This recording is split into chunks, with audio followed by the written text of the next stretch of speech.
What if I told you there's an angel so enveloped in mystery and darkness that his very name sends shivers down the spine of those who dare whisper it? Today, we're diving deep into the abyss of the Book of Revelations to uncover the secrets of Abaddon, the angel of destruction. Buckle up. This is no ordinary angelic tale. So let's dive a bit deeper into how this all started. John, the apostle of Jesus Christ, was exiled to the island of Patmos. Now, Patmos wasn't the kind of place you'd send postcards from. It was remote, rocky, pretty much a first-century Alcatraz. But it's here, in this unlikely setting, that something extraordinary happens to John. We're talking about a divine download, the kind of revelation that changes everything. This wasn't John seeking out visions or trying to decode the mysteries of the universe on his own.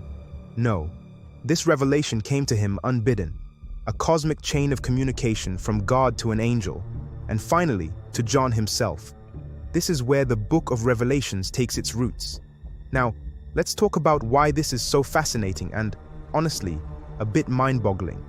The Book of Revelations is like the final piece of a celestial puzzle, offering a glimpse into the end times, complete with visions of heaven, earth, and everything in between getting turned upside down. And at the heart of this is John, a man not known for apocalyptic prophecies, suddenly tasked with sharing the most complex and symbolic messages ever received.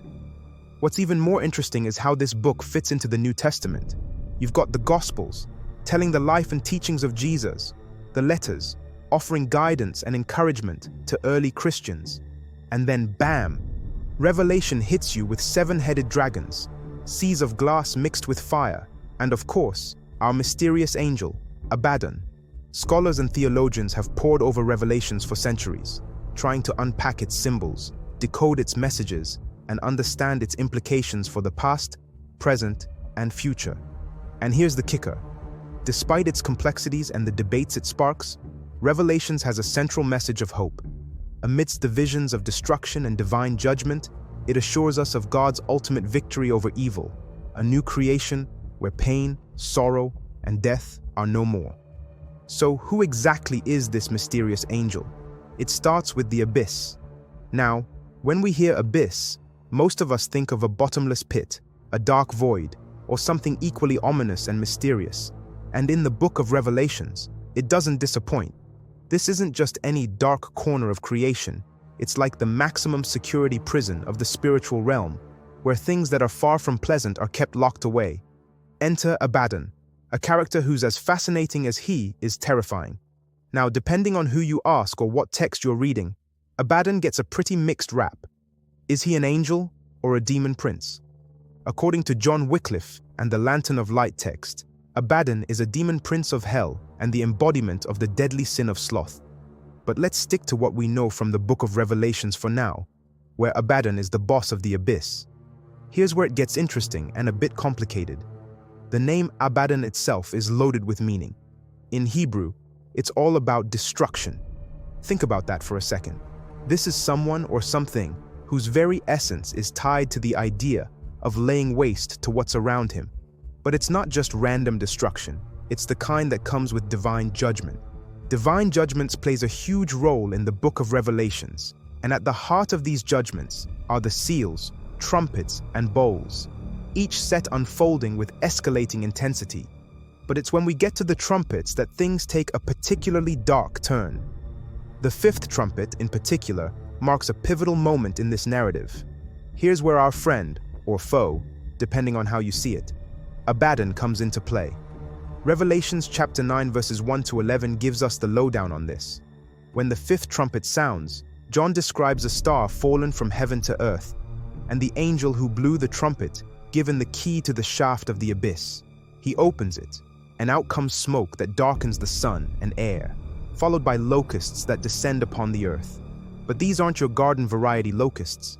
They're like something out of a horror movie, the size of a horse with human faces, hair like a woman's and lion teeth, with the power to torment people for 5 months.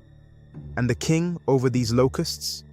That's Abaddon, whose name in Hebrew means destruction, and in Greek, he's called Apollyon, which means destroyer. What's fascinating here is the dual nature of Abaddon. Is he an angel executing God's will, or is he a demonic figure representing ultimate evil? The text places him in a role that's unique in biblical literature, a being associated with both the abyss's darkness and the divine instrument of judgment. This ambiguity has led scholars and theologians to debate his exact nature and role within God's plan for the end times. The locusts led by Abaddon are not sent to destroy plants or the earth, but to torment those who do not bear God's seal. This detail is crucial. It's not about random destruction, but a targeted judgment, a divine retribution for those who have turned away from God. Revelations 9 verses 4 specifies that these locusts were told not to harm the grass of the earth or any green plant or any tree, but only those people who do not have the seal of God on their foreheads. This segment of Revelations highlights a critical theme in the book: the idea of divine justice. The judgments, as terrifying as they are, serve a purpose in the divine plan. They are not mindless acts of destruction, but are meant to bring about repentance and recognition of God's sovereignty.